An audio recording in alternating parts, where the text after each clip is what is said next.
नहीं सुनेगा और गलत पे कार्रवाई नहीं होगा तो जीने का मेरा कोई अधिकार नहीं है। हम उन्हीं के सामने में क्यों नहीं हम अपना प्राण को त्याग दें? तब मैं क्या चीज का सामाजिक कार्य करता हूं? इसीलिए आपने प्राण त्यागने की 13 तारीख को तय किया। मैंने निश्चय किया है और इसमें जो संलिप्त होंगे, अगर मेरा प्राण जाता है तो मैं तो चला ही जाऊंगा, मैं तो आजाद हो जाऊंगा अपने क्षेत्र के लिए गलत के खिलाफ में, लेकिन जो इसमें संलिप्त होंगे वो बचना नहीं चाहिए। ये मेरा आग्रह है। इससे मेरी आत्मा की संतुष्टि मिलेगी। जब अगर मैं जाऊंगा तो इससे मेरी आत्मा की संतुष्टि मिलेगी। अगर नहीं ऐसा होता है तो फिर अपने हिसाब से आप लोग देखिएगा, हम अपने हिसाब से देखेंगे। तो मैं मांग करना चाहता हूं कि कहीं ना कहीं अगर वो आय से अधिक संपत्ति अर्जित किया है, गलत है, या योजनाओं में जो है सो गलत करने में संलिप्त है, तो कार्रवाई होनी चाहिए। क्यों नहीं? लोक शिकायत पदाधिकारी के द्वारा भी आदेश दिया गया है कि कार्रवाई हो, चिट्ठी निकला जाए। बोर्ड के जो पार्षद सभी है, डिप्टी चेयरमैन सभी के द्वारा आदेश किया गया कि चिट्ठी इशू होना चाहिए बर्खास्तगी का। क्यों नहीं होता है? काहे नहीं होता है? अगर जब जांच हुआ मेरे आवेदन पे निचले स्तर से, उस जांच में कहीं ना कहीं पता चला कि ये संलिप्त है, तो लंबा छुट्टी पे क्यों चल? तत्कालीन पदाधिकारी और ये भ्रष्टाचारी अकाउंटेंट छुट्टी पे चला गया। लंबा दाल में तो काला है। तो हम आपको बता दूं कि हम कई बड़ा आंदोलन किए हैं, मुझे कोई जान का परवाह नहीं होता है। गलत के खिलाफ हमेशा आवाज उठाया हूं। इससे पहले भी माननीय मुख्यमंत्री के समक्ष आत्मदाह का घोषणा किया था, जिसमें मुझे डिटेन करके रखा गया था और सारी मांग को पूरा किया गया था, जांच पड़ताल शुरू हुआ था। लेकिन ये गंभीर विषय है, अगर इस गंभीर विषय पे कार्रवाई नहीं हुई तो कहीं ना कहीं हम 13 तारीख के कार्यक्रम में आत्मदाह करूंगा, चाहे जिस जैसे भी हो। अगर जिन किसी को इसमें अगर मान लीजिए हमसे बात करना हो या हमें डिटेन करना हो या क्या करना हो, वो अपना सोचे। लेकिन मैं सोच लिया हूं कि इस बाजू में इतना ताकत है कि गलत के खिलाफ मैं हमेशा बोलता हूं और बोलता रहूंगा। और पक्का इस भ्रष्टाचारी अकाउंटेंट को अगर ये गलत है तो इसको हम छोड़ेंगे नहीं।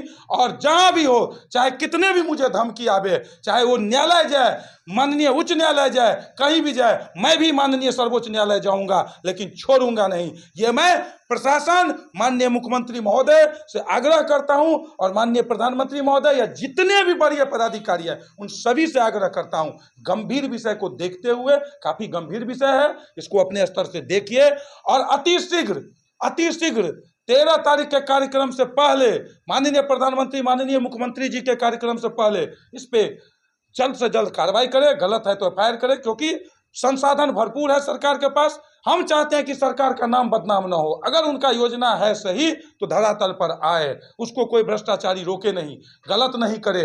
इसमें हम भी साथ देंगे सही करने में, गलत है तो विरोध करेंगे, क्योंकि हम अनवरत लगातार गलत के खिलाफ आवाज, आप लोग भी देखते ही होंगे, कई चैनल के माध्यम से भी देखे होंगे। मैंने कई जगह मैंने भूखे प्यासे लगातार सो जाते हैं कहीं पे भी जनता की आवाज को बुलंद करने के लिए और गलत के खिलाफ। तो भाई कहीं ना कहीं जांच टीम में डीसीएलआर बेनीपुर संलिप्त भी है, उनको भी हटाया जाए, जांच किया जाए। वो बोलते हैं को जांच होनी चाहिए। वो बोलते हैं डीसीएलआर कि हम गए थे जांच करने के लिए, चिट्ठी हमको देते हैं, मतलब एक चेतावनी के तौर पे, लेकिन आप नहीं आए, हमको बोलते हैं लेटर के। हम लेटर में जवाब देते हैं कि जिस डेट में आप बोले हैं कि हम जांच करने गए हैं, आप नहीं गए हैं, आप अपने घर पे थे, आप अपने किसी काम में थे, इसकी भी जांच होनी चाहिए। गुमराह नहीं करते हैं पदाधिकारी को तो क्या करते हैं? ये कौन सा जांच? संलिप्त नहीं तो और क्या? हम क्या समझेंगे?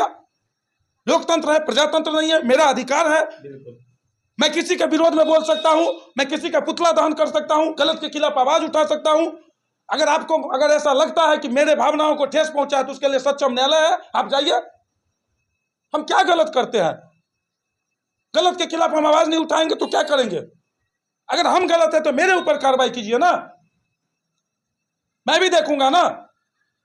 लेकिन हमेशा हम गलत के खिलाफ आवाज को बुलंद किए हैं और करेंगे। लेकिन फिलहाल जो मुद्दा है, उस मुद्दे पे जो तत्कालीन अकाउंटेंट है बेनीपुर नगर परिषद के, उस पे कार्रवाई होना चाहिए, एफआईआर होना चाहिए। और जो आलीशान बिल्डिंग बनाया है 10-12 हजार सैलरी के बावजूद भी करोड़ों रुपए का, उसकी भी जांच होनी चाहिए और पूर्णतः सही एक टेक्निकल टीम के द्वारा जो प्लस माइनस गुना भाग कर करके पता चलेगा कि क्या है और क्या नहीं है, वो अपने स्तर से। तो यही मांग खास करके। और उसके अलावा स्वास्थ्य विभाग में मैंने कई बार आवाज उठाया, रोस्टर के मुताबिक जो है सो डॉक्टर लोग जाता नहीं है, आधे 1 घंटा रहता है, 8 घंटे की ड्यूटी में कभी आता है कभी नहीं आता है। मतलब भ्रष्टाचार चरम पे है बेनीपुर प्रखंड के अंदर।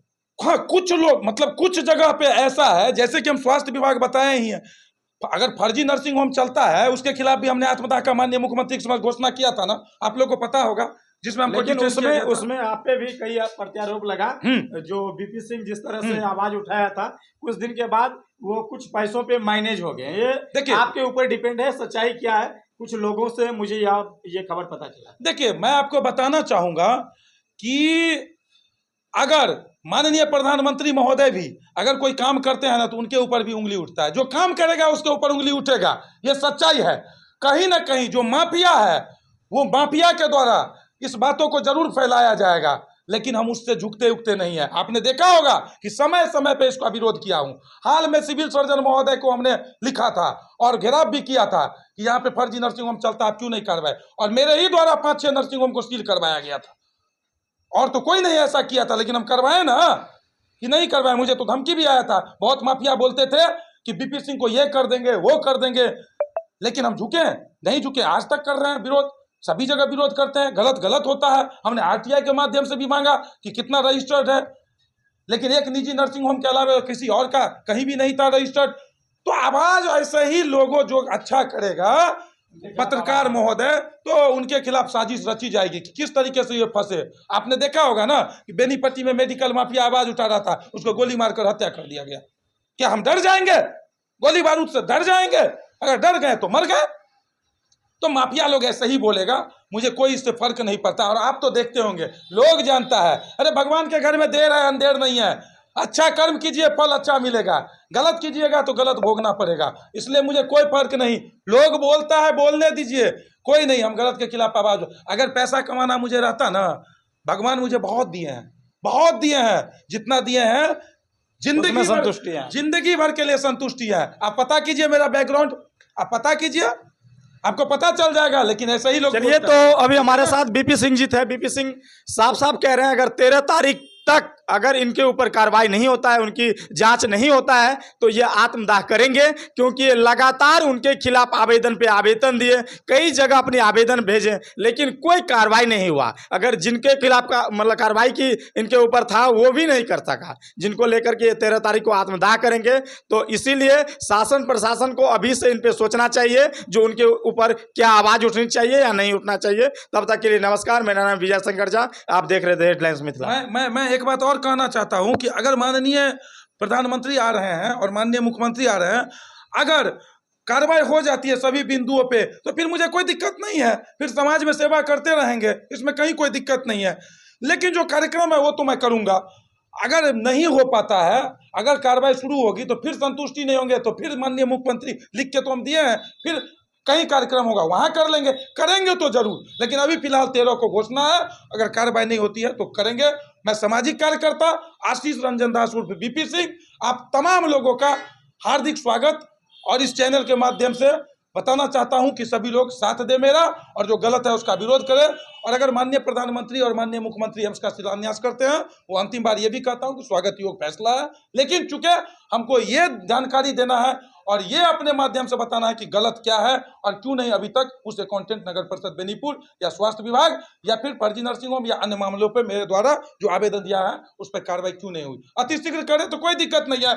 बहुत बहुत धन्यवाद, और आप सबों का बहुत बहुत धन्यवाद आप सभी को। जरूर इस पर एक बार विचार करिएगा। बेनीपुर से बीपी सिंह लगातार सड़क से लेकर के सदन तक हमेशा आवाज उठाते रहे हैं, लेकिन इनकी आवाज कहीं ना कहीं दबाने की प्रयास किया जाता है। इनके खिलाफ ये 13 तारीख को तय कर लिए हैं, जो मुझे आत्मदाह करना है। अब ये सभी लोगों को तय करना है, या प्रशासन को या ऊपर जो पदाधिकारी हैं जो इन पे कब तक कार्रवाई करते हैं। ये अकाउंटेंट 10,000 कमाने वाले 10 करोड़ की मालिक कैसे बन गया, ये कहीं ना कहीं सोचने वाली बातें हैं, जो आखिर भ्रष्टाचार कितना चरम पे है।